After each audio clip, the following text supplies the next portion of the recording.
Sir हम school में ma'am से कंफर्म किए तो वो बताई कि इलेक्ट्रिसिटी को भी हटा दिया गया है, तो फर्स्ट टर्म के लिए हम लोगों को सिर्फ एक तो सर लाइट पढ़ना होगा, और सर हम्म। दूसरा ह्यूमन आई में डिस्पर्शन ऑफ वाइट लाइट के बाद से एंड तक। अच्छा, तो लाइट में पूरा रिफ्लेक्शन एंड रिफ्रैक्शन बोथ। हाँ सर। और फर्स्ट टर्म। बस सर फर्स्ट टर्म में हम्म। यही है, देन सेकंड टर्म सर हम ध्यान से उनसे नहीं पूछे थे, बट उसमें इलेक्ट्रिसिटी एंड मैग्नेटिज्म आएगा। ठीक है, तो हमें पूछ रहे हैं कि फर्स्ट टर्म कब होगा, दिसंबर में? उससे पहले है? हाँ सर, दिसंबर नवंबर तक। हाँ, तो उस समय में तो भी बहुत टाइम है जी। जुलाई लेकिन खत्म सर हुआ, उससे पहले अगस्त। एनटीएससी हो जाएगा, और एनटीएससी में पूरा आएगा। तो उसमें तो करंट भी तो आएगा। हाँ सर, उसमें पूरा सिलेबस आएगा। ठीक है। एनटीएससी का कब तक है? सर वो हर साल लगभग नवंबर में हो जाता है। हाँ, तो अगस्त सितंबर अक्टूबर नवंबर, यानी कि तब तक तो हम लोग का करंट और ये रिफ्लेक्शन लाइट खत्म हो जाना चाहिए। ठीक है, तो क्या यस करोगे? सर। करंट शुरू किए तो इसे खत्म कर लें? हाँ सर। हम्म। हाँ, इसे खत्म कर लेते हैं, 4-5 क्लास लगेगा और क्या। ठीक है, तो इसको खत्म करके फिर लाइट शुरू करेंगे। ठीक है, तो कुछ इसमें हम लोग पढ़ ही लिए हैं चार्जेस के बारे में, फिर इलेक्ट्रिक करंट क्या होता है, इलेक्ट्रिक पोटेंशियल क्या होता है, ये सारा कुछ हो गया था ना?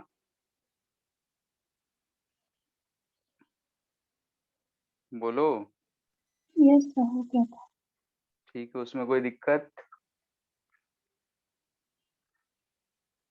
नहीं है? ठीक है फिर, तो जैसे कि अगर हम लोग देख रहे हैं इलेक्ट्रिक करंट के बारे में, तो हम लोगों ने देखा था कि फ्लो ऑफ चार्ज का जो रेट होता है उसे हम लोग इलेक्ट्रिक करंट कहते हैं। ठीक है, उसका यूनिट एम्पियर होता है और it is one of the fundamental units. ठीक है, 7 यूनिट्स होते हैं जिसमें से एक ये भी है। खैर, तो जैसे कि अगर हम लोग जानते हैं कि अगर पानी को बहाना हो, अगर पानी बह रहा हो तो कैसे बहता है? तो वहां पे हम लोग अगर देखते हैं कि अगर एक पाइप है, इसमें अगर पानी बहाना हो तो दोनों एंड में थोड़ा सा हाइट का डिफरेंस रहता है, तो पानी बहता है इधर से इधर। ठीक है, तो यहाँ से अगर हम ध्यान से देखें कि अगर ये H1 है तो ये हमें दिख रहा है ग्रेटर देन H2 है, तो इस केस में हमें बोलते हैं कि पानी जो है H1 से H2 की तरफ बहेगा। ऐसा क्यों होता है? तो हम लोग बोल सकते हैं कि ये वाला जो पॉइंट ए है वो पॉइंट बी से हायर पोटेंशियल पे है, यानी कि ए पॉइंट का जो पोटेंशियल एनर्जी है वो हायर है एज कम्पेयर टू बी। जैसे कि अगर हम किसी स्टोन को छत पे लेके जाएं तो हम लोग एच हाइट ले जाते हैं तो बोलते हैं कि उसका पोटेंशियल ज्यादा है, तो अगर हम उसे ड्रॉप करते हैं तो नीचे की तरफ आता है जिधर पोटेंशियल कम होता है। तो कोई भी पार्टिकल जो है ऐसे ही मूव करता है हायर एनर्जी से लोअर एनर्जी की तरफ। तो वैसे ही अगर हम मान लेते हैं कि हमारे पास एक कंडक्टर है, ठीक है, ये हम बोल रहे हैं कि ये हमारे पास कंडक्टर है, तो कंडक्टर में फ्री इलेक्ट्रॉन्स होंगे, तो हम एक इलेक्ट्रॉन की बात कर रहे हैं, तो हम पॉजिटिव चार्ज ई बात कर रहे हैं, पॉजिट्रॉन। तो अगर हम इसको एक पोटेंशियल डिफरेंस क्रिएट करना चाहते हैं तो पोटेंशियल क्रिएट करने के लिए हमें एक बैटरी से कनेक्ट करना पड़ता है। ठीक है, ये क्या है? बैटरी है। बैटरी वैसे ही काम करता है जैसा कि हमारा मोटर। ठीक है, जैसे कि अगर हमें छत पे टंकी में पानी भरना हो तो हम लोग मोटर चलाते हैं, तो मोटर क्या करता है कि नीचे से पानी को ऊपर छत पे भरता है। ठीक है, एनर्जी प्रोवाइड करता है पानी में। वैसे ही ये बैटरी जो है इन चार्जेस को एनर्जी प्रोवाइड करता है। बैटरी का ऐसा रिप्रेजेंटेशन होता है या फिर सेल बोलते हैं, ठीक है, बैटरी या सेल। इसे हम बोलते हैं हायर पोटेंशियल जो लंबा डंडी होता है, और छोटे वाले को लोअर पोटेंशियल माइनस। तो यहाँ पे बोलेंगे प्लस है, ये माइनस। प्लस जो होता है इसे हम बोलेंगे कि ये हायर पोटेंशियल है, और इसे हम लोग बोलते हैं लोअर पोटेंशियल। तो हमें दिख रहा है कि हायर पोटेंशियल है और लोअर पोटेंशियल है। तो इस पॉजिट्रॉन की अगर हम बात करते हैं, तो ये पॉजिट्रॉन जब इधर होता है हायर पोटेंशियल पे, तो इसके पास एनर्जी ज्यादा होता है, तो ये इधर की तरफ भागता है लोअर पोटेंशियल की तरफ, यानी कि यहाँ पे आएगा, ये एनर्जी लूज कर देगा। हम यहाँ पॉजिटिव चार्ज लिख रहे हैं, तो पॉजिटिव चार्ज जो होता है हायर पोटेंशियल से लोअर पोटेंशियल की तरफ भागता है, यानी कि अपना एनर्जी लूज करने। ठीक है, यहाँ पे ये इसका एनर्जी जो होता है हाई एनर्जी है, और इधर जा रहा है तो इसका लो एनर्जी। ठीक है, तो हम बोलते हैं कि किसी भी कंडक्टर में या रेजिस्टेंस के क्रॉस बोलेंगे कि अगर कोई भी चार्ज फ्लो कर रहा है तो वो अपना एनर्जी लूज करना चाहता है, हाई एनर्जी से लो एनर्जी की तरफ वो भागना चाहता है। कोई भी बॉडी स्टेबिलिटी की तरफ जाना चाहता है, नहीं कि हायर एनर्जी से लोअर एनर्जी। यहाँ तक इंसान भी भागता है तो स्टेबिलिटी के पीछे कि स्टेबल हो जाए। ठीक है, तो वैसे ही हर चार्ज पार्टिकल कोई भी चीज हो, स्टेबिलिटी स्पॉन्टेनियस अगर हो रहा है तो स्टेबिलिटी के लिए ही भागता है। तो वैसे ही यहाँ पे हम लोग देख रहे हैं कि इलेक्ट्रॉन जो है ये पोटेंशियल डिफरेंस जब हम क्रिएट किए, पोटेंशियल डिफरेंस क्रिएट करने के लिए हमने बैटरी का सहारा लिया, तो इलेक्ट्रॉन्स जो है हायर पोटेंशियल से लोअर पोटेंशियल तरफ भाग रहे हैं। तो हमें दिख रहा है कि अब इस सर्किट में एक फ्लो ऑफ करंट दिख रहा है। ठीक है, तो ये जो है कंटिन्यूअस फ्लो ऑफ करंट हमें दिखेगा, तो इस तरीके से हम बोल सकते हैं कि इस सर्किट में करंट प्रोड्यूस हुआ होगा। ठीक है, तो हम क्या कर रहे हैं कि किसी भी कंडक्टर के क्रॉस, ये कंडक्टर बल्ब हो सकता है, पंखा, कुछ भी हम बोले, कोई सा भी इलेक्ट्रिकल डिवाइसेस या सिंपली कंडक्टर बोल रहे हैं, उसके एक क्रॉस अगर हम पोटेंशियल डिफरेंस क्रिएट कर दें, तो पोटेंशियल डिफरेंस कैसे क्रिएट करेंगे, तो बोलेंगे कि हम उसके क्रॉस एक बैटरी लगा देंगे।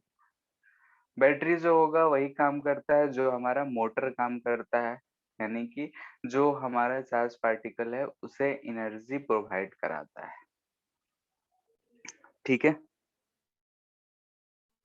इतना बात में कोई दिक्कत?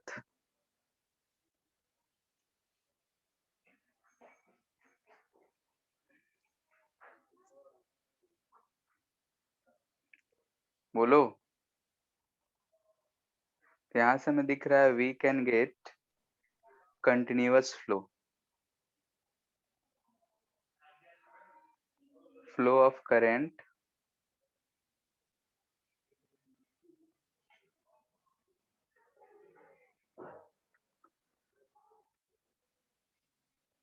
by connecting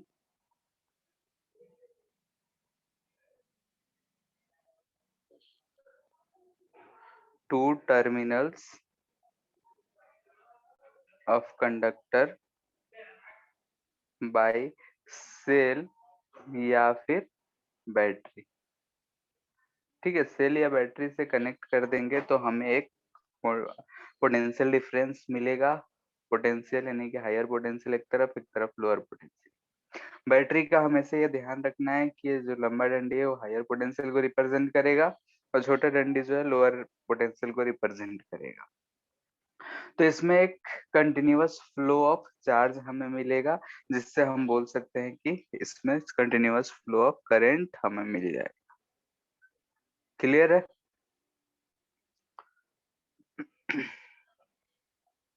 बोलो। यस। Provide potential difference.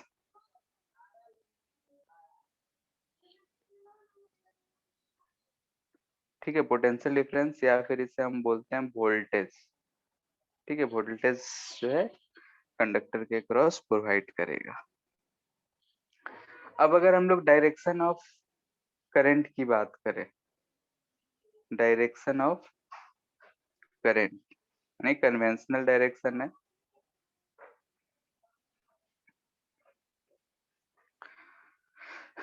तो एक चीज तो यहाँ पे ध्यान देना है कि पॉजिटिव चार्ज हो, अगर हम बोल रहे हैं कि पॉजिटिव चार्ज है हमारे पास, तो ये जो पॉजिटिव चार्ज है ये हायर पोटेंशियल से लोअर पोटेंशियल मूव करेगा। ठीक है, moves from higher potential to lower potential. अगर खुद ब खुद स्पॉन्टेनियस मोशन की बात की जाए तो ये हायर पोटेंशियल से लोअर पोटेंशियल की तरफ जाएगा, और निगेटिव चार्ज अगर करते तो इसका अपोजिट जाएगा, यानी कि moves from lower to higher potential.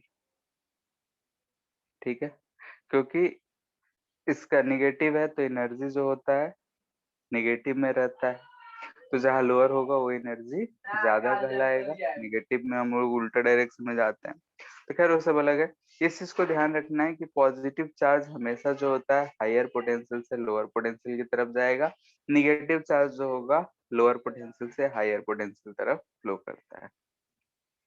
तो जो कन्वेंशनल डायरेक्शन ऑफ करंट है,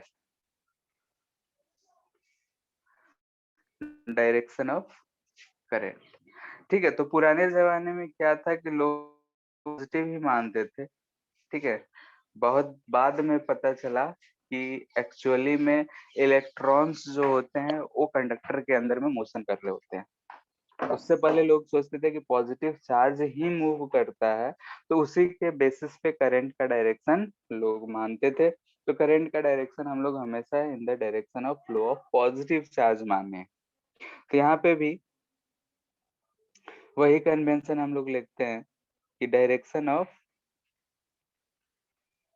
करंट जो होगा along flow of positive charge होगा, जिधर पॉजिटिव चार्ज आएगा उधर ही होगा।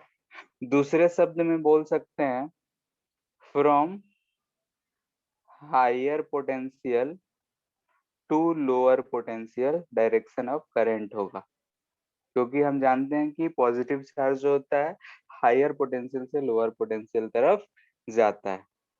थर्ड क्या कर सकते हैं, opposite to flow of negative charge बोल सकते हैं। ठीक है, पॉजिटिव चार्ज के अलोंग नेगेटिव चार्ज के अपोजिट, या फिर हायर टू लोअर पोटेंशियल। इसमें से हम कोई सा भी बोल सकते हैं कि conventional direction of electric current क्या होगा। तो हमेशा हम लोग को ये बात ध्यान रखना है कि डायरेक्शन ऑफ करंट जो होगा, जिधर पॉजिटिव चार्ज फ्लो करेगा उधर ही डायरेक्शन होगा, या फिर निगेटिव चार्ज को कंसिडर कर रहे हैं तो निगेटिव चार्ज जिस डायरेक्शन में मूव करेगा उसके अपोजिट डायरेक्शन में हम करंट की डायरेक्शन लेंगे। और थर्ड, हमें दिख रहा है कि अगर पोटेंशियल की टर्म में बात करें तो जो हायर पोटेंशियल से लोअर पोटेंशियल की तरफ होगा, हायर पोटेंशियल कहने का मतलब ये होगा कि उसका एनर्जी ज्यादा होगा हायर पोटेंशियल, ठीक है, हायर एनर्जी से लोअर एनर्जी की तरफ ये बढ़ेगा। ठीक है, तो ये जो होता है इसका कन्वेंशनल डायरेक्शन होता है, अलग अलग फॉर्मेट में हम लोग बोल सकते हैं। आगे चल के पढ़ेंगे एक इलेक्ट्रिक फील्ड, तो हम लोग इलेक्ट्रिक फील्ड के टर्म में भी बोल देते हैं कि जिस डायरेक्शन में इलेक्ट्रिक फील्ड होगा उसी डायरेक्शन में करंट होगा।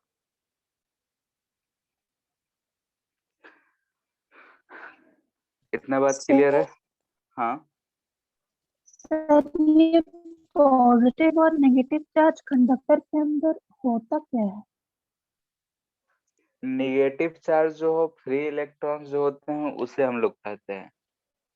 ठीक है, कंडक्टर्स के अंदर में निगेटिव चार्ज की जो हम बात कर रहे हैं वो फ्री इलेक्ट्रॉन्स जो होते हैं उसे हम बोल रहे हैं।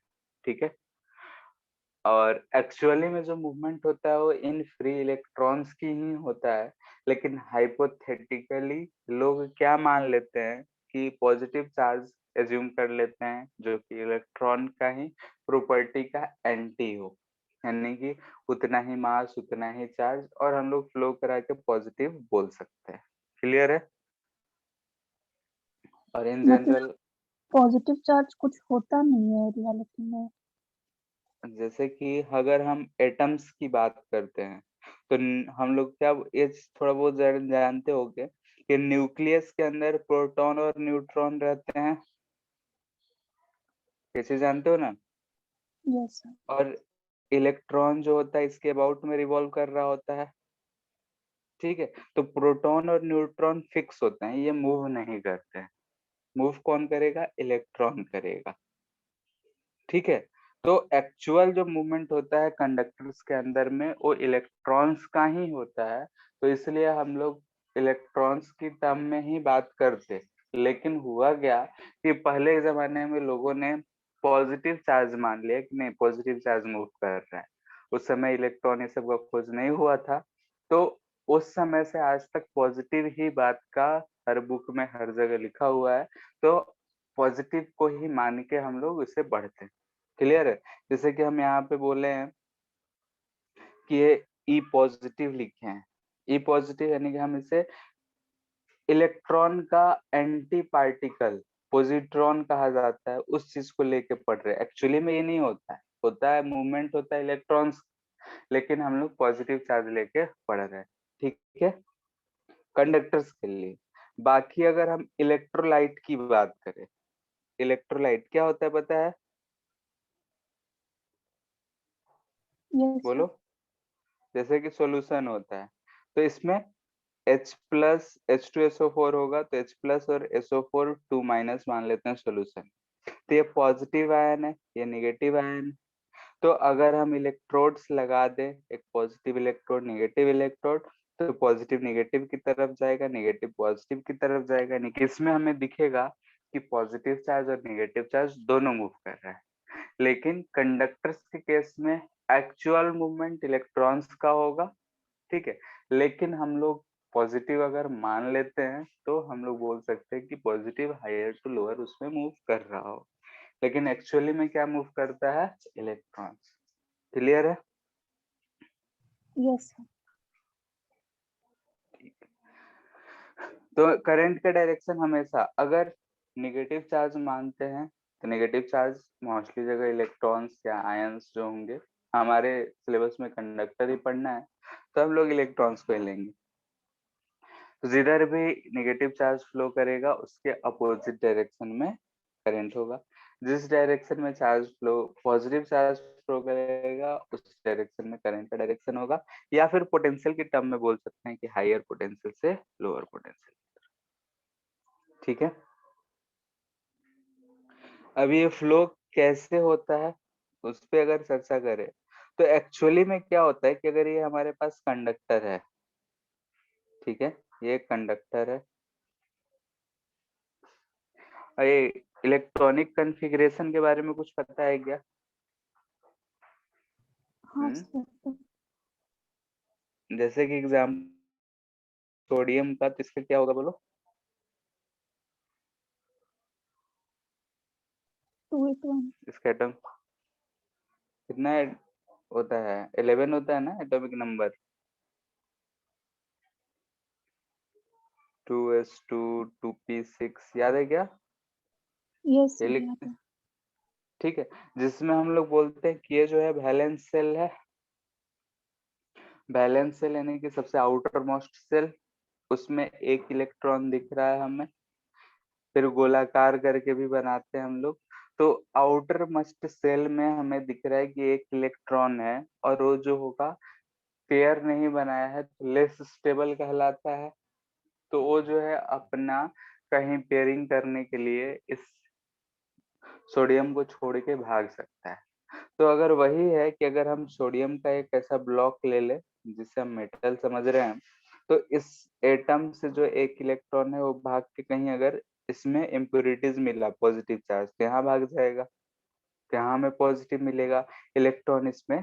ऐसा ही अपना स्टेबिलिटी के लिए एक सेल को छोड़ के दूसरे को, दूसरे से तीसरे इम्प्योरिटीज पे ऐसे ही फांदते रहते हैं। तो उसी मूवमेंट को हम लोग बोलते हैं कि फ्रीली मूव कर रहा है, और उस इलेक्ट्रॉन को बोलते हैं हम लोग फ्री इलेक्ट्रॉन्स। ठीक है। और ये जो होता है मेटल्स यानी कंडक्टर्स ज्यादा शो करते हैं, क्योंकि उसका जो कॉन्फ़िगरेशन है उसमें एक दो इलेक्ट्रॉन मिलते हैं हमें वैलेंस शेल में, जो कि हाईली अनस्टेबल होते हैं। तो वही चीज है कि इसमें जो इलेक्ट्रॉन्स हैं, तो इलेक्ट्रॉन्स जो होंगे इसमें वो रैंडम मोशन कर रहे होंगे। यानी कि अगर इसे यहाँ पॉजिटिव चार्ज मिला तो यहाँ भागेगा, इसे इधर कहीं मिला तो इधर भागेगा, ये इधर कहीं भी किसी भी डायरेक्शन में भाग रहे हैं।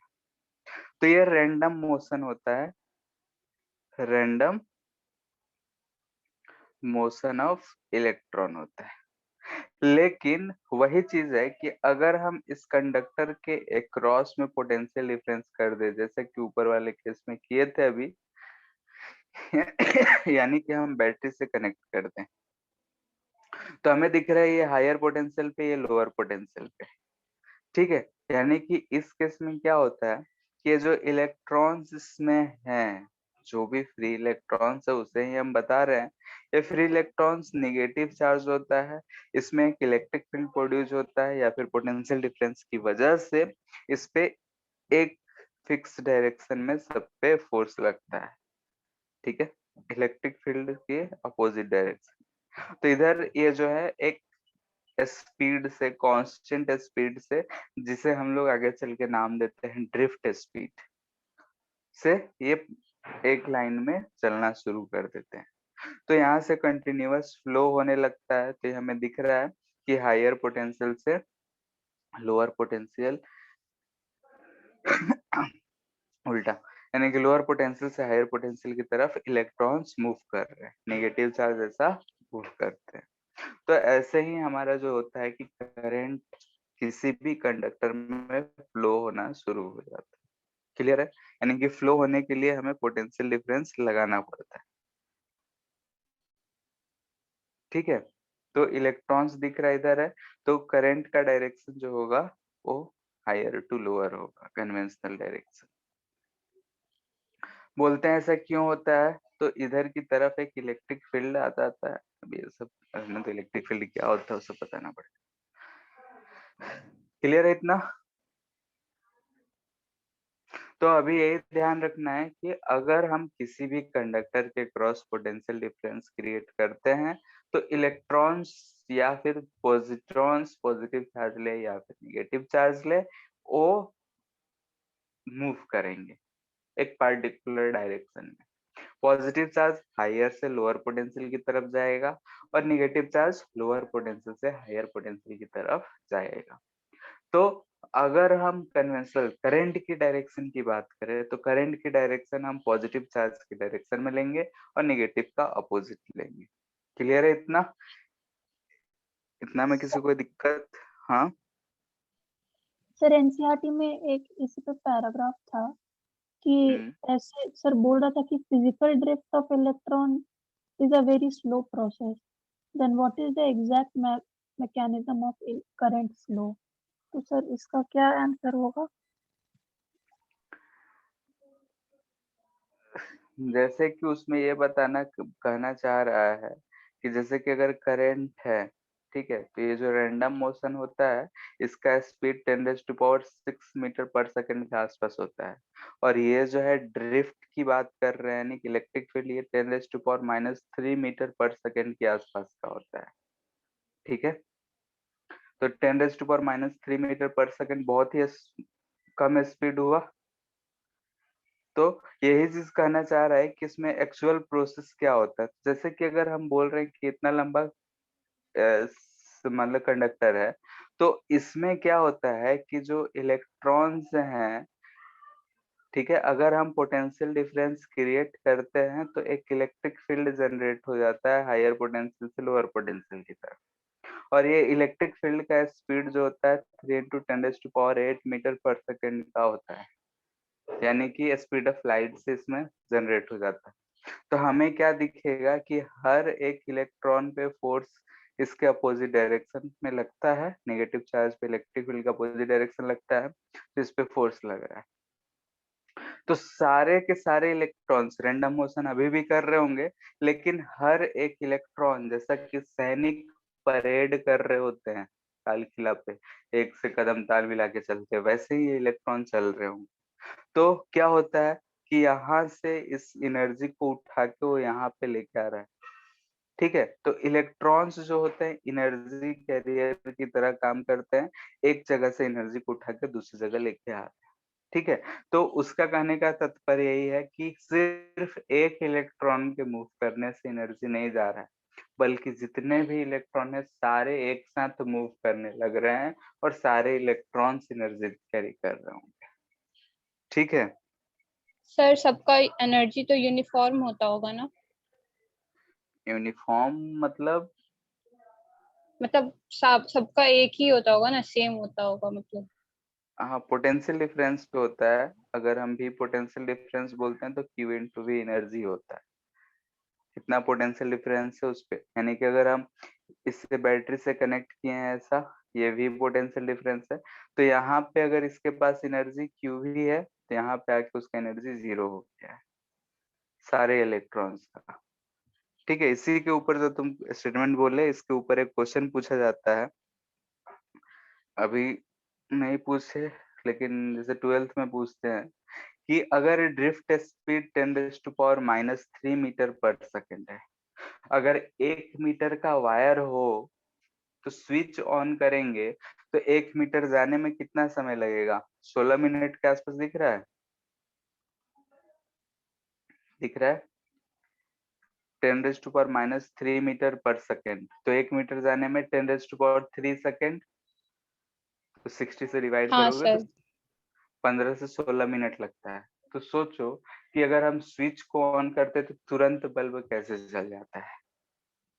ठीक है, जो अभी पूछे एनसीईआरटी का स्टेटमेंट यही था कि ड्रिफ्ट स्पीड स्लो प्रोसेस है, तो ऐसा कैसे होता है, तो उसी के ऊपर ये सवाल है। तो कहने का मतलब ये है कि अगर हमारे पास ऐसा फुल एक पाइप है, इसमें पानी भरा हुआ है, ठीक है, अगर हम इस एंड पे 1 लीटर पानी ऐड करेंगे तो क्या वही 1 लीटर यहाँ से गिरेगा या फिर दूसरा पानी गिरेगा? बोलो, 1 लीटर पानी यहाँ भी गिरेगा, पूरा फुल्ली है तो पाइप, जो हम यहाँ पुट कर रहे हैं वही गिरेगा या फिर इधर जो एंड पे रहा होगा वो गिरेगा? बताओ, सर बोलो। एंड पे वो ना गिरेगा। एंड पे रहेगा तो ही गिरेगा। तो वही चीज यहाँ भी होता है कि अगर हम पोटेंशियल डिफरेंस क्रिएट करते हैं तो हर एक इलेक्ट्रॉन जो है एनर्जेटिक हो जाता है इस इलेक्ट्रिक फील्ड की वजह से, जो कि बहुत फास्ट प्रोसेस है, और वो एनर्जी को फिर सप्लाई करता है कंडक्टर्स के पास। क्लियर है? ठीक है, सर थोड़ा बहुत अगर प्रोसेस को समझना चाहते हो तो एक कहानी और सुनाते हैं। ठीक है, आखिर करंट हमारा ये चार्ज फ्लो करता क्या है वो चीज अगर समझना चाहते हो तो, ठीक है, थोड़ा सा 10th के ऊपर का लेवल का है। ठीक है, ये हमारा मान लेते हैं कंडक्टर है ना, कि बल्ब कुछ भी समझो, ये भी है, ये हायर पोटेंशियल हम भी बोल रहे हैं या लोअर पोटेंशियल जीरो पोटेंशियल बोल रहे हैं। यहाँ पे हमारे पास मॉल है, मार्केट है, ये फैक्ट्री है। ठीक है, फैक्ट्री कोई भी सामान को प्रोड्यूस कर रहा है, तो यहाँ से ये मॉल किसी ट्रक या गुड्स कैरियर के थ्रू भेजेगा, ऐसा ही होता है। फैक्ट्री से जो माल प्रोड्यूस होता है, यानी कि अगर हम बोले कपड़ा ही है तो फैक्ट्री ने कपड़ा प्रोड्यूस करा, वो मार्केट में भेजा, तो मार्केट को हम मॉल बता रहे हैं। तो यहाँ से अगर ये भेजता है तो किसी न किसी ट्रक, कार, जीप, ट्रेन, किसी भी जरिए से भेजेगा, ऐसा ही होगा। अब ये जो है सामान यहाँ से मॉल के पास गया, मॉल में उतरा, अब क्या वो ट्रक यहीं रह जाएगा कि वो ट्रक फिर वापस से इधर आएगा? बोलो, यहाँ पे वापस सामान को उतार के वापस आएगा, फिर यहाँ से सामान ला देगा, यही प्रोसेस चलता रहता है। ठीक है, तो वैसा ही यहाँ भी सिचुएशन होता है। जो इलेक्ट्रॉन्स का जो करंट हम लोग बोलते हैं, जो एनर्जी सप्लाइड होता है, वो ऐसा ही होता है। हम पॉजिटिव चार्ज ले रहे हैं यहाँ पे, तो ये पॉजिटिव चार्ज यहाँ पे है तो इसके पास एनर्जी है, ये बल्ब है लेट से जल रहा है, तो ये जो इसके पास एनर्जी है वो यहाँ से यहाँ तक जब गया तो ये अपना पूरा का पूरा एनर्जी लूज कर गया। ठीक है, तो कहने का मतलब ये है कि यहाँ से यहाँ तक जाने में ये इलेक्ट्रॉन जो है या पॉजिट्रॉन की हम बात कर रहे हैं यहाँ पे, तो पॉजिट्रॉन जो है सारा का सारा एनर्जी इस कंडक्टर को दे दिया। यहाँ पे आया, इसके पास एनर्जी खत्म, भिखमंगा हो गया है, तो अब क्या करेगा, तो ये वायर है, इस वायर का पोटेंशियल सेम होता है, तो इसमें हम बोलते हैं कैसे चार्ज मूव कर ले रहा है। तो यहाँ पे जब बैटरी के पास आता है तो बैटरी इस पॉजिट्रॉन को इसे फिर से चार्ज कर देता है, ये लोअर पोटेंशियल, ये हायर पोटेंशियल। तो यहाँ से जब यहाँ आता है ये चार्ज, तो उसे फिर से वो क्यूवी एनर्जी देता है, वो यहाँ आता है, फिर एनर्जी इस कंडक्टर को लूज करता है और यही सिलसिला चलता रहता है। ठीक है, तो हम यहाँ भले ही एक इलेक्ट्रॉन को लेके समझा रहे हैं, लेकिन अगर देखा जाए तो ये इलेक्ट्रॉन पूरे ही वायर में भरे पड़े हैं और हर एक पास पे कंटिन्यूअस एनर्जी का फ्लो हो रहा है। यानी कि कह सकते हो कि यहाँ पे एक ट्रक नहीं है, बल्कि ऐसे लाइन से ट्रक लगे हुए हैं, एक जा रहा है, लोडिंग कर रहा है, खाली कर रहा है, फिर इधर आ रहा है, यानी कि पूरा एकदम जाम लगा हुआ है, उस तरीके का फ्लो हो रहा है। क्लियर है? कुछ कुछ कहानी समझ आया कि कैसे जो है एक चार्ज बैटरी से एनर्जी कंडक्टर को पहुंचाता है। तो इसीलिए हम लोग चार्ज कैरियर्स भी कहते हैं इसे, इलेक्ट्रॉन्स बोल रहे हैं या फिर ions, positive ion negative ions बोलेंगे तो इसे चार्ज कैरियर्स कहते हैं, क्योंकि वो एनर्जी को बैटरी से कंडक्टर के पास पहुंचाता है। कंडक्टर को हम मैं भी बोल सकते हैं कि एक बल्ब ही है, उसके अंदर फिलामेंट लगा हुआ है, वहां पे एनर्जी ले जाके दिया तो लाइट मिला हमें। क्लियर है?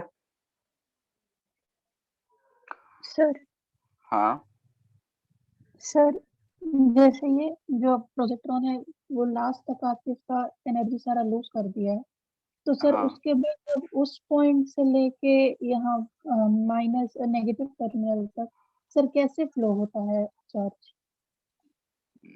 जैसे कि यहाँ पे कहने का मतलब ये है कि ये इलेक्ट्रॉन पॉजिट्रॉन यहाँ पे आया, ठीक है, एनर्जी इसका लूज हो गया। एनर्जी लूज होने का मतलब क्या है यहाँ पे? और एक्चुअली में बोला जाए तो यहाँ का पोटेंशियल जीरो नहीं होता है, पोटेंशियल डिफरेंस भी होता है, जीरो नहीं होता है। और ये जो कंडक्टिंग वायर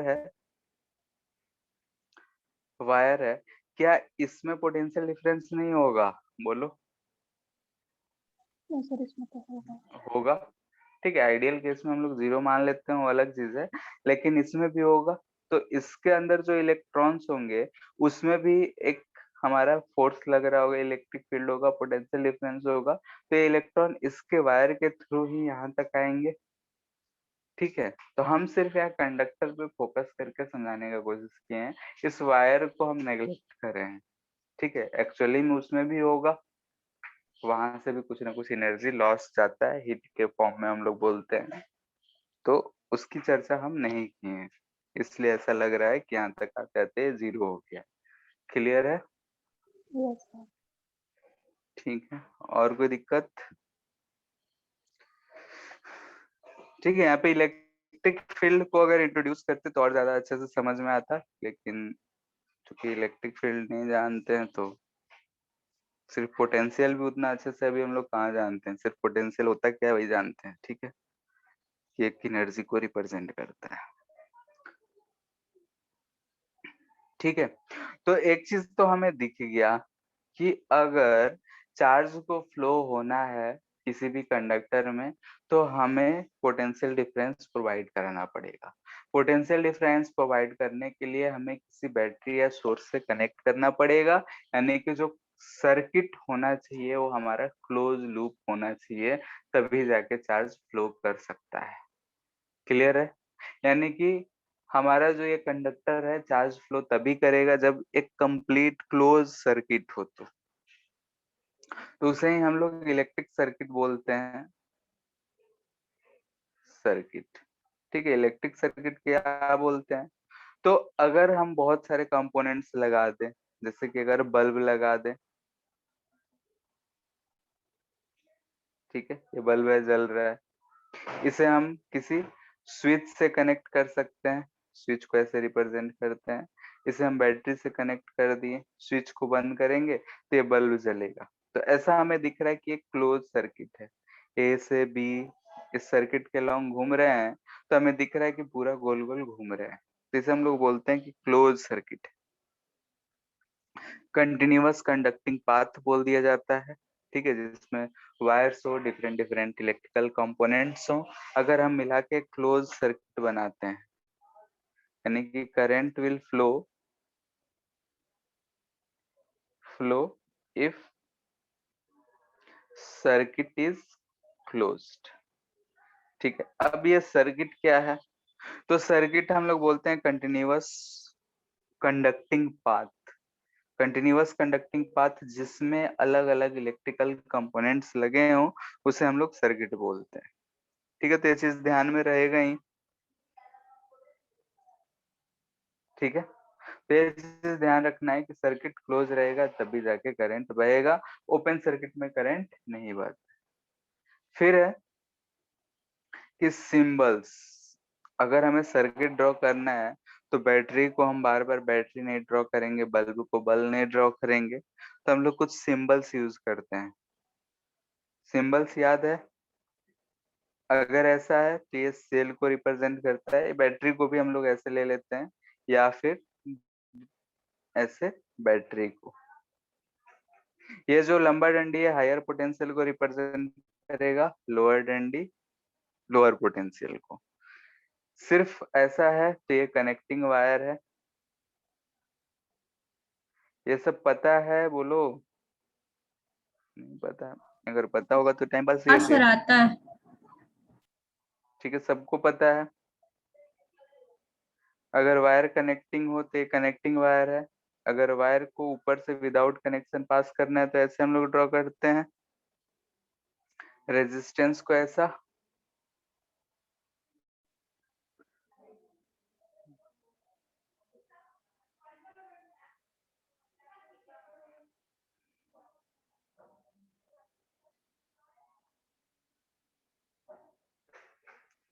विदाउट टचिंग या कनेक्शन, ये रेजिस्टेंस है। वेरिएबल रेजिस्टेंस ड्रॉ करना होता है तो ऐसा ड्रॉ कर देते हैं, वेरिएबल रेजिस्टेंस। ठीक है, या फिर इसको रियोस्टेट बोला जाता है।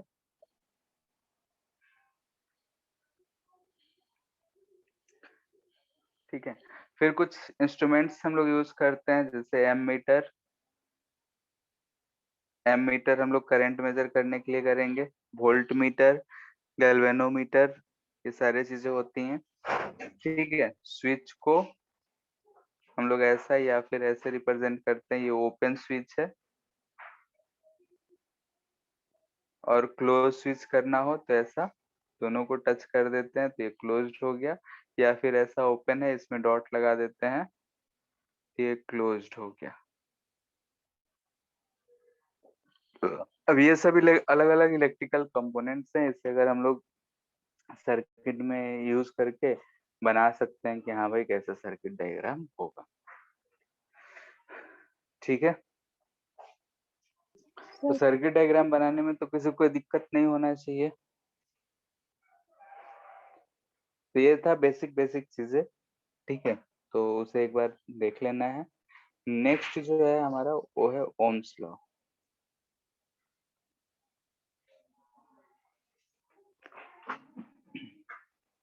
ठीक है, ओम्स लॉ से पहले दो चीज बता देते हैं। एक तो गैल्वेनोमीटर,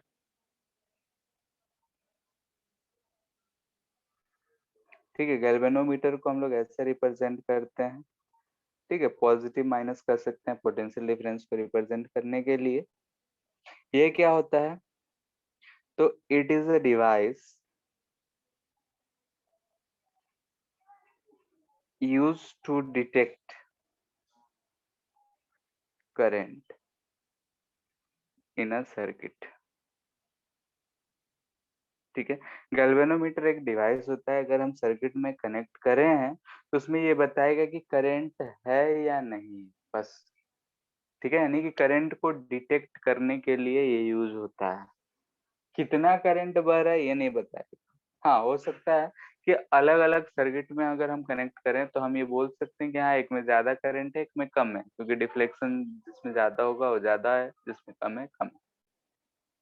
ठीक है, तो ये हमें बताता है कि हाँ भाई, किसी सर्किट में किसी भी वायर के थ्रू करंट बह रहा है या फिर नहीं बह रहा है। कितना बह रहा है ये उसके बारे में कोई चर्चा नहीं करते। तो फिर कितना बह रहा है वो कैसे हम लोग बनाएंगे? तो उसके लिए हम लोग यूज करते हैं एमीटर। ठीक है, एमीटर ये जो है डिवाइस है, device use to measure current in a circuit. किसी भी सर्किट के अलोंग अगर हमें करंट पता करना हो तो हम लोग एमीटर को यूज करते हैं। इसे हम लोग सिंबॉलिकली ऐसे रिप्रेजेंट करेंगे। ठीक है, यानी कि एमीटर है, ए से लिखता है। ये एक डिवाइस है जो कितना करंट है वो हमें मेजर करके बताता है। जैसे कि अगर हम कोई सर्किट है उसमें अगर हम एमीटर जो कनेक्ट करना चाहते हैं तो ऐसा हम लोग पैरेलल सीरीज में कनेक्ट करते हैं। ठीक है, यानी कि इस रेजिस्टेंस के एंड से एंड कनेक्शन किया जाता है। तो ये चीज ध्यान रखना है, सीरीज और पैरेलल कनेक्शन क्या होता है हम लोग बाद में देखेंगे, लेकिन यहाँ पे फिलहाल ये याद रखना है कि it is connected in series. ठीक है, इसे हम लोग सीरीज में कनेक्ट करते हैं, सीरीज में कनेक्ट करते हैं, और इसी वजह से इसका हम लोग जो रेजिस्टेंस है वो बहुत ही लो रखते हैं। Resistance of ammeter should be very low. ठीक है, ये बहुत ही लो होना चाहिए। ऐसा क्यों? तो so that it does not change original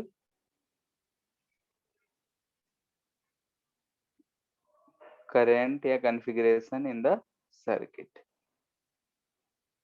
ठीक है, हम लोग आगे चल के देखेंगे कैसे करंट फाइंड करते हैं वो सब चीजें। तो यहाँ पे ये चीज इतना बात याद रखना है कि एमीटर जो होता है एक डिवाइस है जो करंट मेजर करके देगा हमें किसी भी सर्किट। ये हमेशा हम सीरीज में लगाएंगे, और हम नहीं चाहते हैं कि एमीटर लगाने से जो हमारा सर्किट का ओरिजिनल कॉन्फ़िगरेशन हो वो बदल जाए। तो हम लोग एक डिवाइस जिसे यूज करना चाहते हैं, ना कि हम इससे हम अपना घाटा सहना चाहते हैं। तो इसलिए इसका रेजिस्टेंस जो है हम लोग बहुत ही लो, इनफैक्ट आइडियल एमीटर के लिए बोला जाएगा कि रेजिस्टेंस 0 होता है, जिसे हम लोग यूज करेंगे।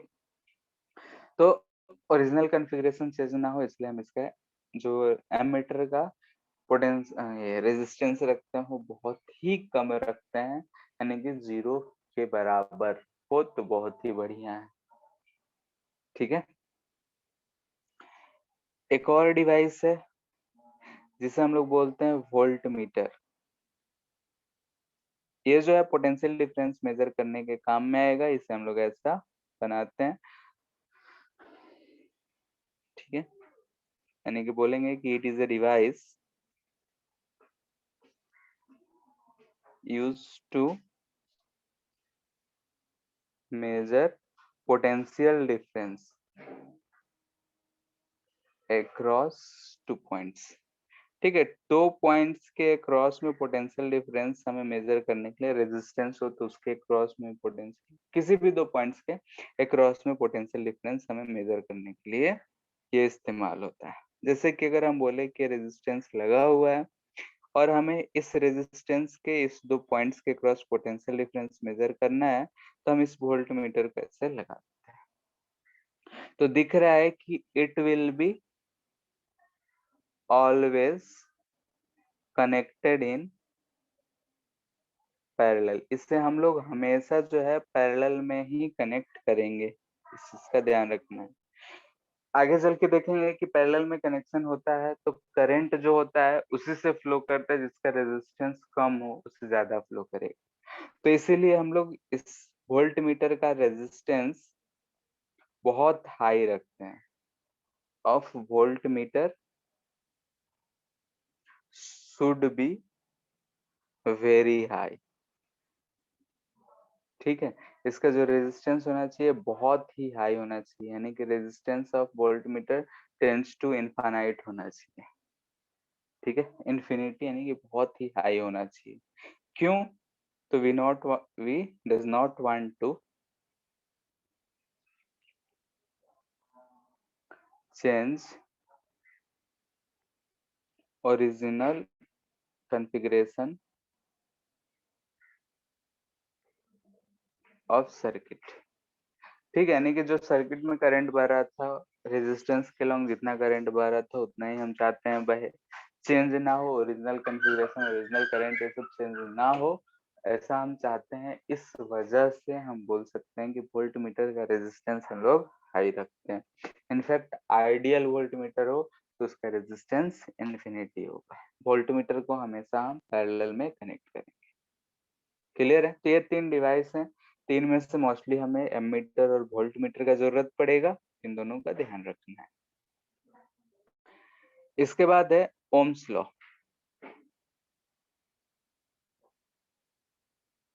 ठीक है, ओम्स लॉ। ओम्स लॉ क्या कहते हैं कि अगर हमारे पास एक ऐसा कंडक्टर है, ठीक है, इस कंडक्टर के क्रॉस में हम पोटेंशियल डिफरेंस क्रिएट कर दिए। पोटेंशियल डिफरेंस कैसे क्रिएट किए? तो एक बैटरी लगा दिए तो हमें ऐसा पोटेंशियल डिफरेंस मिल गया, या पॉजिटिव या नेगेटिव। तो इसके अक्रॉस में अगर हम बोल रहे हैं कि पोटेंशियल डिफरेंस हम भी क्रिएट किए हैं और इसमें करंट अगर आई कुछ बहता है तो आई हायर पोटेंशियल से लोअर पोटेंशियल की तरफ लेते हैं, तो कहते हैं अकॉर्डिंग टू ओम्स लॉ, यानी कि लॉ के अकॉर्डिंग कहा जाता है कि एट कांस्टेंट टेम्परेचर, ठीक है, कांस्टेंट टेम्परेचर पे current through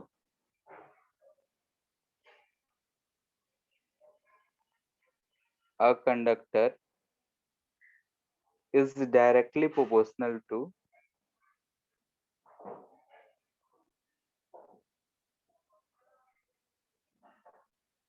potential difference across it। ठीक है, उसके अक्रॉस में कितना पोटेंशियल डिफरेंस उसके डायरेक्टली प्रोपोर्शनल होगा। यानी कि कहने का मतलब ये है कि मैथमेटिकल में हम बोल सकते हैं करंट जो है कंडक्टर के क्रॉस ये पोटेंशियल के डायरेक्टली प्रोपोर्शनल है, यही हमारा ओम्स लॉ है। ठीक है, तो यहाँ से हम लोग इसे ऐसे लिख सकते हैं, दिस इम्प्लाइज दैट कि और V is proportional to I। This implies that कि हम V बाई I को बोल सकते हैं कि ये कांस्टेंट वैल्यू होगा। ठीक है, तो इस बात को ध्यान रखना है कि एक कांस्टेंट वैल्यू होगा और इस कांस्टेंट को हम लोग लिखते हैं R। ठीक है, ये R क्या कहलाता है? ये कहलाता है रेजिस्टेंस ऑफ कंडक्टर, कंडक्टर का रेजिस्टेंस कहलाता है। ठीक है, तो V बाई I जो है कांस्टेंट रहे। तो यहाँ पे इस स्टेटमेंट से ये बात हमेशा नोट करके रखना है, आगे भी हम बोलेंगे, अभी भी हम बोल रहे हैं, R does not depend on V और I, यानी कि पोटेंशियल डिफरेंस कितना है कंडक्टर के अक्रॉस, उससे करंट कितना जा रहा है, उस पे ये डिपेंड नहीं करता है, क्योंकि दिख रहा है V बाई I का रेशियो कांस्टेंट है। V को यानी कि पोटेंशियल को अगर हम डबल करेंगे तो करंट भी डबल होगा। क्लियर है? V हम बोल रहे हैं पोटेंशियल डिफरेंस, तो V अगर कंडक्टर के क्रॉस में डबल करेंगे तो करंट भी डबल होगा। डिफरेंस अक्रॉस कंडक्टर है, ठीक है, तो V को डबल करेंगे तो करंट भी डबल होगा। तो रेशियो कांस्टेंट रहेगा और वही रेशियो जो है हमारा रेजिस्टेंस है, तो रेजिस्टेंस जो है V और I पे डिपेंड नहीं करेगा। कभी कभी अगर ऐसे सवाल आ जाए कि अगर हम कंडक्टर के अंदर करंट डबल कर दे तो रेजिस्टेंस पे क्या फर्क पड़ेगा, तो हम बोलेंगे रेजिस्टेंस पे कोई फर्क नहीं पड़ेगा। रेजिस्टेंस जो है मटेरियल का प्रॉपर्टी है, पहले जितना था उतना ही अभी रहेगा। हाँ, लेकिन टेम्परेचर कांस्टेंट होना चाहिए, टेम्परेचर पे रेजिस्टेंस डिपेंड करता है। ठीक है, तो ये हमारा ओम्स लॉ होता है। ठीक है, ओम्स लॉ यानी कि V डायरेक्टली है या I is directly proportional to R। तो यहाँ से हम लोग क्या बोल सकते हैं, this implies V is equal to I R, या फिर I is equal to V by R, जो जैसे यूज करना चाहते हैं हम लोग यूज कर सकते हैं, या V by I is equal to R। यानी कि पोटेंशियल डिफरेंस बाई करंट जो है कांस्टेंट है, और वो कांस्टेंट को ही हम लोग रेजिस्टेंस बोलते हैं।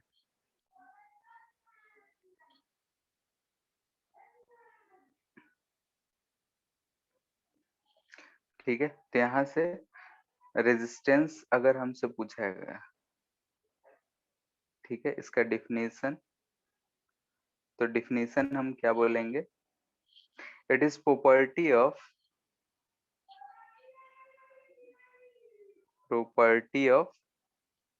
कंडक्टर। ठीक है, यहाँ ध्यान रहे हम कंडक्टर लिख रहे हैं। ठीक है, कंडक्टर क्यों लिख रहे हैं ये हम बाद में बताएंगे जब रेजिस्टिविटी बताएंगे। It is property of conductor due to which, या फिर by virtue of which it opposes the flow of current through it। ठीक है, ये कंडक्टर का प्रॉपर्टी है जिसकी वजह से फ्लो ऑफ करंट को अपोज करता है। ठीक है, तो इस चीज का ध्यान रखना है। सर अभी यहाँ पे हाँ sir I proportional to V है, तो सर हाँ, I is equal to V R क्यों नहीं हुआ, V is equal to I R क्यों होता है? यहाँ पे इस चीज से तुम यहाँ पे ये करते तो I equal to V by R आता। ठीक है, एक्चुअली में अब जो ओम्स लॉ है वो थोड़ा हायर लेवल पे जाएंगे तो आता है हमारा करंट डेंसिटी और इलेक्ट्रिक फील्ड से। ठीक है, तो वो सब चीजें हम यहाँ पे नहीं बता सकते हैं वो सब क्या होता है। J equal to sigma E, ये होता है ओम्स लॉ का वेक्टर फॉर्म में। तो यहाँ पे J को हम लोग I बाई ए लिखते हैं, ये सिग्मा होता है, E equal to V by L होता है। तो यहाँ से ये सारे चीज आता है डिराइव करके। ठीक है, तो सब चीज 12th में तुमको क्लियर होगा कि ऐसे क्यों आता है R।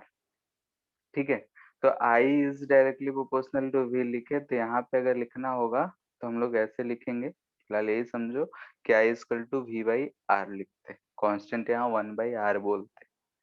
ठीक है, इसको क्या हुआ, बैटरी 5%।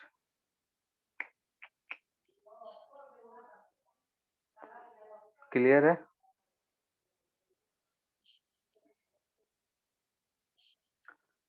ठीक है, तो फिलहाल इतना ही याद रखो। 1 मिनट चार्जर लाते हैं।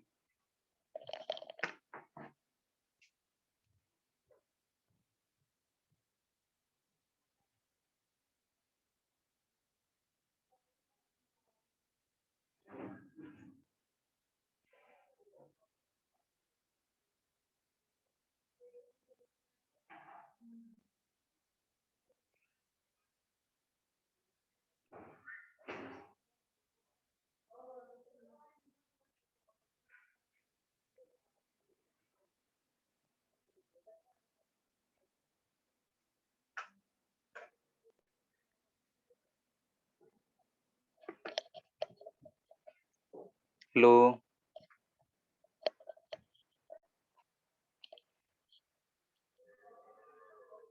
लो, यस हाँ सर। सर। ठीक है, तो इतना में कोई दिक्कत? नहीं सर।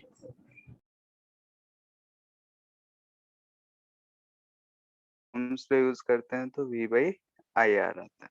आई इज, अगर हम करंट की बात करें तो कंडक्टर के ऊपर अगर हम देखें तो यहाँ से हम लोग ये चीज तो कह सकते हैं कि सिंस आई जो है ये V बाई आर है, ठीक है। तो यहाँ से हम लोग ये चीज तो बोल सकते हैं कि जो करंट होगा ये डायरेक्टली प्रोपोर्शनल टू पोटेंशियल है। यानी कि अगर हम किसी कंडक्टर के अक्रॉस अगर हम पोटेंशियल को डबल कर देते हैं तो करंट क्या हो जाएगा, डबल हो जाएगा। सेकेंड, ये हम बोल सकते हैं कि I is inversely proportional to resistance है। यानी कि अगर हम ऐसा कंडक्टर लें, इसके क्रॉस पोटेंशियल भी रखें, रेजिस्टेंस आर है, दूसरा कंडक्टर ले लें, पोटेंशियल डिफरेंस भी रखें लेकिन रेजिस्टेंस 2R कर दें, तो इसमें से करंट क्या जा रहा होगा, आई, तो इसमें से करंट क्या बोलेंगे, आई बाई 2, क्योंकि इनवर्स का है। यानी कि अगर हम अलग अलग कंडक्टर्स ले, रेजिस्टेंस को चेंज कर रहे हैं, तो हम ये स्टेटमेंट बोल सकते हैं, ठीक है, कि करंट जो होगा वो डायरेक्टली प्रोपोर्शनल टू पोटेंशियल है। यानी कि अगर पोटेंशियल हम बढ़ाएंगे तो हमें दिखेगा कि करंट भी बढ़ रहा है, रेजिस्टेंस बढ़ाएंगे तो दिखेगा करंट घट रहा है। क्लियर है किसी भी सर्किट में। लेकिन अगर कहा जाए ये स्टेटमेंट, यहाँ पे ये चीज करने का मतलब ये है कि अगर बोला जाए कि R is directly proportional to I या आर इज इनवर्सली प्रोपोर्शनल या R is proportional to V, तो ये स्टेटमेंट आंख बंद करके याद रखना है कि ये गलत स्टेटमेंट है, ठीक है। रेजिस्टेंस जो है करंट पे और पोटेंशियल पे डिपेंड नहीं करता है। हाँ, किसी भी सर्किट से करंट कितना जा रहा है वो रेजिस्टेंस पे डिपेंड कर सकता है कि रेजिस्टेंस ज्यादा होगा तो करंट कम होगा। अगर सेम करंट दो रेजिस्टेंस से भेजें तो पोटेंशियल डिफरेंस दोनों का अलग अलग आ सकता है, ठीक है। लेकिन अगर हम करंट चेंज कर रहे हैं तो रेजिस्टेंस ऑफ कंडक्टर जो है वो चेंज नहीं होगा, एक बार जो आ गया सो आ गया। क्लियर इतना बात? तो यहाँ पे अगर हम रेजिस्टेंस ऑफ अ कंडक्टर की बात कर रहे थे तो रेजिस्टेंस जो है, ठीक है, R equal to V by I लिख सकते हैं, ठीक है। तो यहाँ पे इसका यूनिट जो होता है इसे हम लोग बोलते हैं ओम, ठीक है। इसे रिप्रेजेंट कैसे करेंगे, तो ऐसा, ये ओमेगा होता है, इसे पढ़ते हैं ओमेगा, लेकिन ये ओम ही पढ़ते हैं हम लोग। यहाँ पे सिंबल जो है ओमेगा बोला जाता है, तो इस ओमेगा से हम लोग इसे रिप्रेजेंट करते हैं। ये ऐसा यूनिट ऑफ रेजिस्टेंस है जिससे हम लोग बोल रहे हैं कि ओम है, ठीक है। रेजिस्टेंस का डेफिनेशन क्या करेंगे, तो property of conductor due to which it opposes the flow of current through it, तो उसे हम रेजिस्टेंस बोलेंगे। यहाँ पे ऐसा यूनिट हम बोल रहे हैं 1 ओम है, तो 1 ओम अगर डिफाइन करना हो तो 1 ohm is resistance of conductor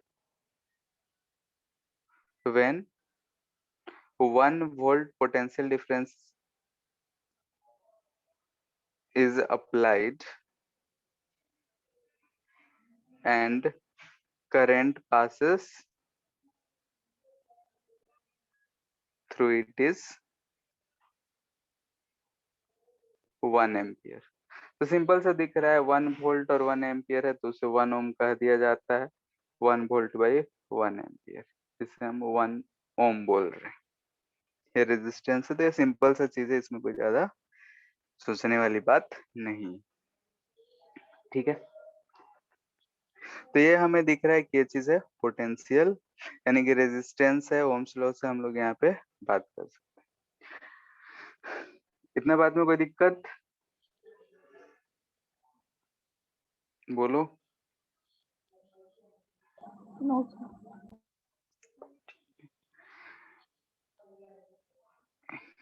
यहाँ जो ऑल्सो जो हम लोग रेजिस्टेंस की बात करते हैं,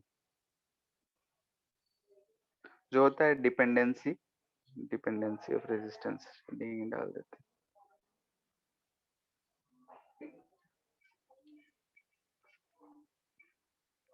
ठीक है, रेजिस्टेंस जो है वो एक ऐसा प्रॉपर्टी कह रहे हैं कि जो फ्लो ऑफ करंट को रोकता है। ठीक है, अगर फ्लो ऑफ करंट अगर रुक रहा है हमारा तो उसे हम लोग बोलते हैं कि रेजिस्टेंस है। तो ये किस किस चीजों पे डिपेंड कर सकता है? ठीक है, तो एक तो ये प्रॉपर्टी ऑफ मटेरियल है। तो पहला,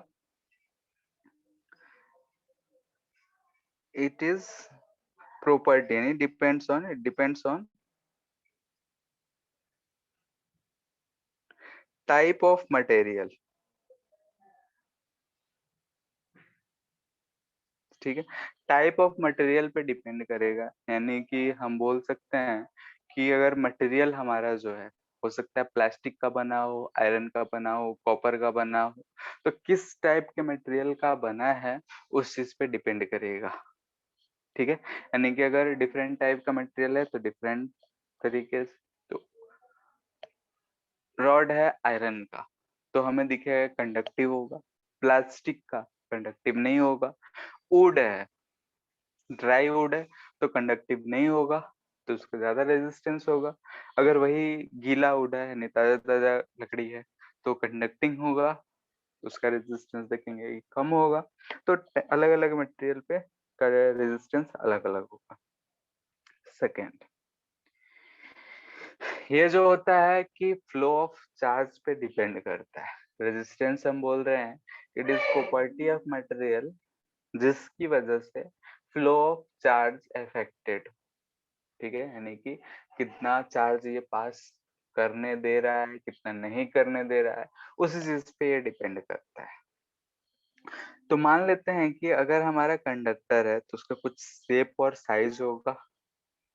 ठीक है, मान लेते हैं कि आयरन का ही है या कॉपर का है, शेप और साइज उसका अगर देखेंगे तो उसके पास, ऐसा अगर हम कंडक्टर की बात कर रहे हैं तो इस कंडक्टर के पास लेंथ है, ये क्रॉस सेक्शन है तो इसका कुछ क्रॉस सेक्शनल एरिया है।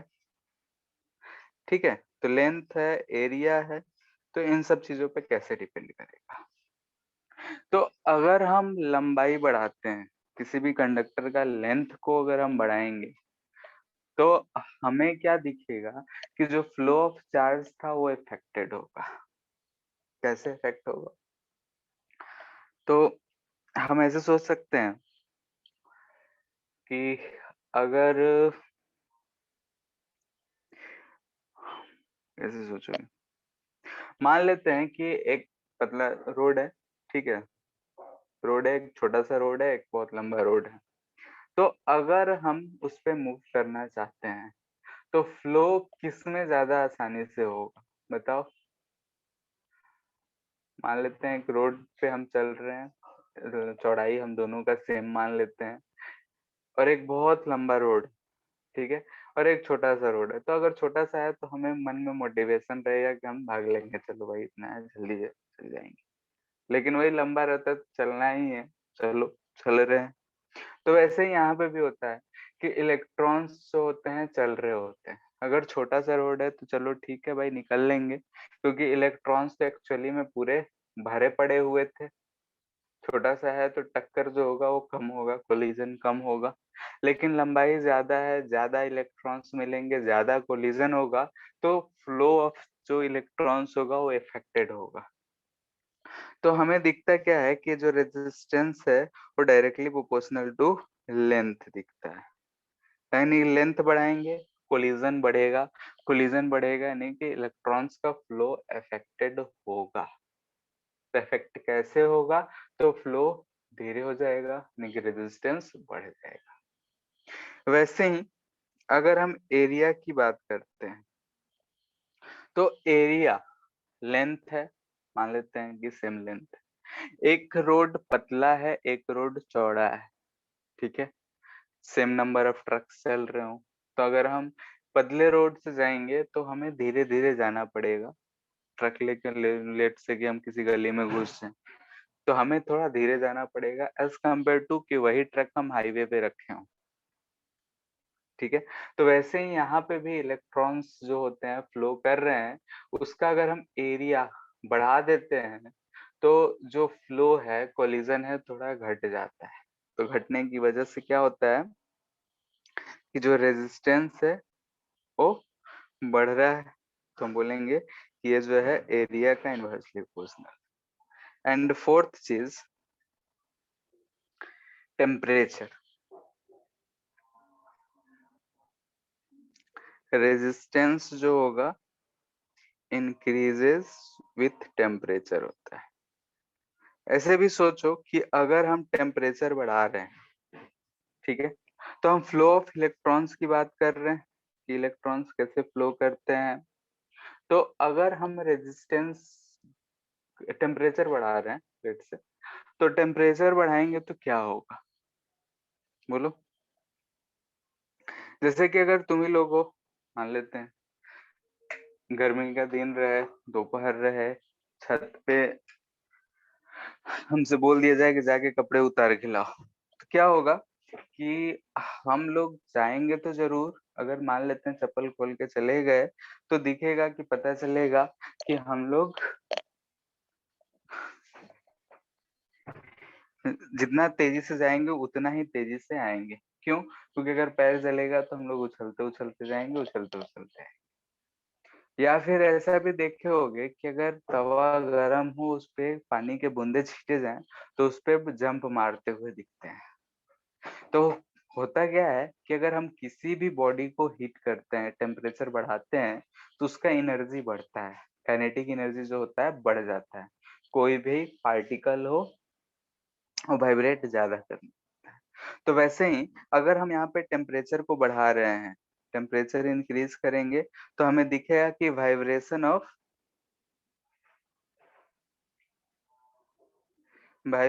ऑफ इलेक्ट्रॉन्स जो थे, फ्री इलेक्ट्रॉन्स, वो बढ़ जाएगा। वाइब्रेशन बढ़ेगा तो कोलिजन बढ़ जाएगा। ठीक है, कोलिजन बढ़ेगा तो हमें दिख रहा है कि रेजिस्टेंस है वो घट जाएगा। क्योंकि हम लोग अगर देखें खुद ही, स्टेशन पे उतरे, भीड़ कम है, क्या सर रेजिस्टेंस घट जाएगा? कोलिजन बढ़ेगा तो क्या होगा बोलो? फ्लो अच्छा होगा या फिर रुक रुक के होगा? फ्लो में इफेक्ट होगा। अच्छा घटे गए हैं, ऊपर उल्टा लिख दिए। ठीक है, रेजिस्टेंस, सॉरी सॉरी, रेजिस्टेंस तो बढ़ेगा ही। ठीक है, फ्लो घटेगा ना। जैसे हम ही लोग हैं कि अगर स्टेशन पे उतरे हैं, स्टेशन खाली है तो आराम से हम लोग बाहर निकल जाते हैं। लेकिन स्टेशन बहुत आदमी से भरा पड़ा है, तब अगर अगर हम लोग को चलना होता है तो आसपास आजू बाजू आगे पीछे सब आदमी के ऊपर डिपेंड करना पड़ता है। लड़ते हुए अगर बहुत तेजी से जाएंगे तो लड़ते हुए जाएंगे, फिर भी हम उतना इफेक्टिव, जैसे खाली था उतना आसानी से निकले तो वैसा नहीं निकल पाएंगे। तो कोलिजन बढ़ने से क्या होता है कि मोशन पे इफेक्ट पड़ता है। तो यहाँ पे दिख रहा है कि फ्लो पे इफेक्ट हो रहा है, तो रेजिस्टेंस है वो इंक्रीज कर जाएगा अगर हम टेम्परेचर इंक्रीज करेंगे तो यहाँ से हमें दिखा, तो यहाँ से हम लोग बोल रहे हैं कि रेजिस्टेंस जो होगा प्रोपोर्शनल टू L बाई ए कहलाता है। और ये प्रोपोर्शनल कांस्टेंट जो आता है वो रेजिस्टिविटी आता है, रो L बाई ए। ठीक है, रेजिस्टिविटी को भी आगे चल के हम लोग डिराइव करते हैं। रो जो आता है ये जनरल नॉलेज के लिए, तुम्हारे क्लास के लिए नहीं है, एन ई स्क्वायर इंटू टॉ होता है। ठीक है, टॉ रिलैक्सेशन टाइम है, एन नंबर ऑफ इलेक्ट्रॉन्स बोलते हैं, ई जो होता है चार्ज होता है, एम मास ऑफ चार्ज होता है। ये जनरल नॉलेज के लिए ऐसा सर जरूरी टॉर्क इतना नहीं। होगा? टॉ को बोलते हैं रिलैक्सेशन टाइम। ठीक है, जो कोलिजन हो रहा है, एक इलेक्ट्रॉन चला दूसरे इलेक्ट्रॉन से चल के टकरा रहा है, तो कोलिजन के बीच में जितना रिलैक्स टाइम होता है उसका ये टाइम का एवरेज टाइम बोला जाता है। कोलिजन का बीच का जो रिलैक्स कर रहा है, यानी कि जब कोलाइड नहीं कर रहा है इलेक्ट्रॉन्स, सबका एवरेज टाइम को टॉ बोला जाता है, रिलैक्सेशन।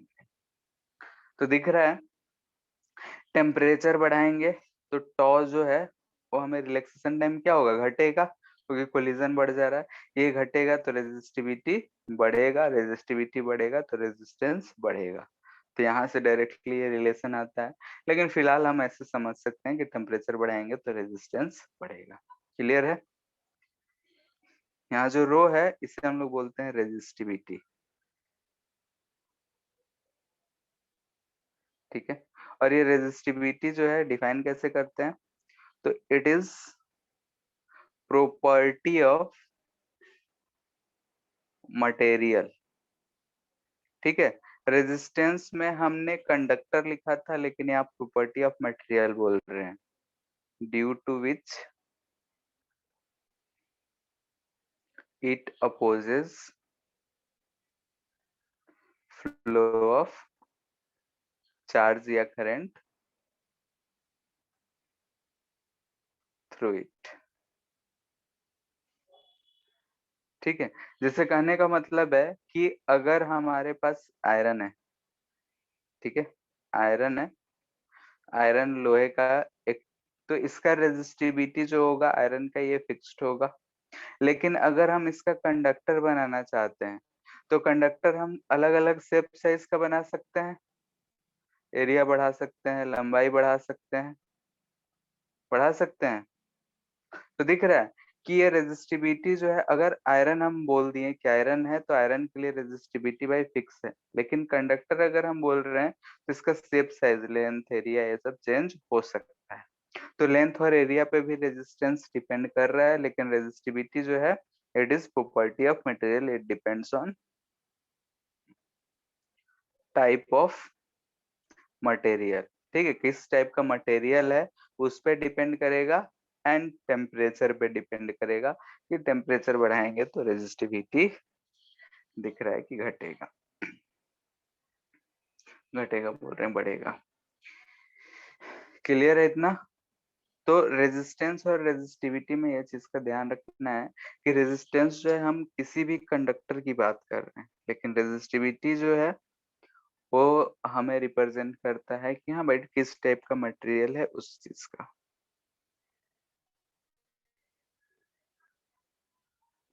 इतना बात क्लियर है? Yes sir.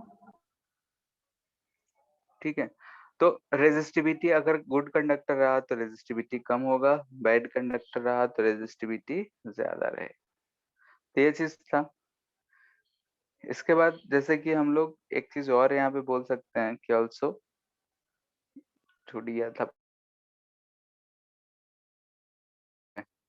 ठीक है, तो V equal to I R है, तो अगर हमसे कोई बोले कि V वर्सेस I कर्व बनाएंगे तो ये कर्व कैसे जाएगा बताओ? स्ट्रेट लाइन जाएगा। ठीक है, और इसका स्लोप क्या देगा? रेजिस्टेंस देगा। ठीक है, क्योंकि y equal to mx plus C के फॉर्मेट का है। ठीक है, y equal to mx plus C का फॉर्मेट का है। ये सब ग्राफ शायद हम बनाना सिखवाए थे ना स्मृति, हिमांगी?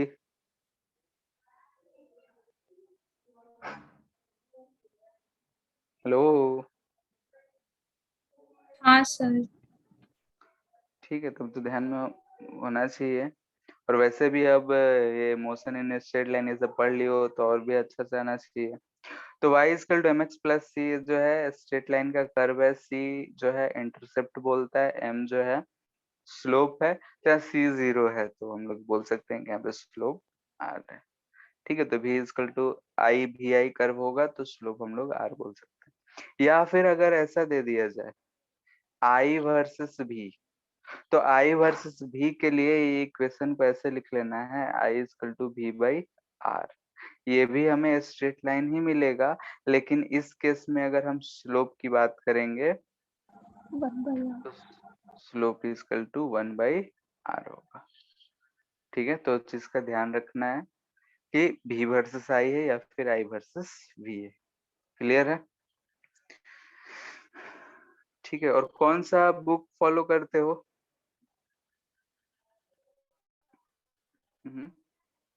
सर स्कूल में हाँ, एनसीईआरटी। बुक नहीं? सर हम लोग में एनसीईआरटी होता है और क्वेश्चन जो है वो एसचंद से कराया जाता है। ठीक है, तो एस चंद रखो सब। इसमें जो चैप्टर के अंदर में एक्सरसाइज है उसमें होमवर्क देना था, है क्या? हाँ सर है। अगर होगा बना लेना, नहीं तो पीडीएफ बोलोगे तो हम भेज देंगे। पेज नंबर 5 जो एक्सरसाइज है वो बना लेना है। ठीक है, पेज नंबर 5-6 पे है और 11-12 पे है। ठीक है, सिंपल सिंपल सा है। ओम्स लॉ पे तो कुछ क्वेश्चंस नहीं कराए हैं, ठीक है, लेकिन फिर भी पेज नंबर 18-19 पे है। इसका वेरी शॉर्ट आंसर सब कर सकते हो। इस पे क्वेश्चन नेक्स्ट क्लास में हम कराएंगे भी, थोड़ा दो चार न्यूमेरिकल कराएंगे फिर। ठीक है सर हाँ, सर मतलब लॉन्ग आंसर सब लिखना पड़ेगा वर्ड बाय वर्ड? नहीं नहीं वैसा कुछ, ठीक है, मतलब खुद से कर लेना है। और जैसे कि हाँ आंसर क्या होगा ये क्या होना चाहिए, ऐसा नहीं कि हाँ हर क्वेश्चन लगभग पढ़ लेना है। ठीक है, ऐसा हम नहीं कर रहे हैं कि यहाँ कॉपी पे लिखती हैं तो पढ़ रहे हो हाँ ये होगा आंसर ऐसा। ठीक है, स्कूल में किए हो तो भी ठीक है, मतलब ऐसा होना चाहिए कि हर क्वेश्चन का जवाब हमें आना चाहिए। क्लियर है? और जो डाउट होगा उसे पूछ लेना है। ठीक है, तभी इतना ही दे रहे हैं। और इसका बुकलेट मिला है क्या? यस हम्म, सर। यस सर मिला है। है क्या तुम लोग के पास पीडीएफ? हाँ कि सर। मेरे पास नहीं है, या फिर अभी इतना ही करो, नेक्स्ट क्लास में उससे होमवर्क दे देंगे, हमको पीडीएफ भेज देना कोई। ठीक है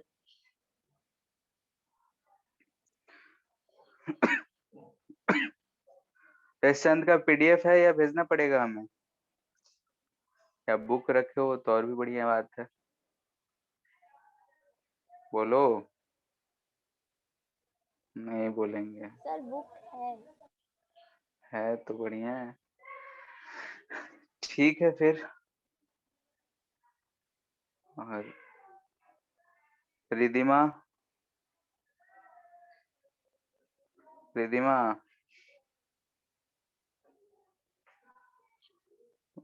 गायब है,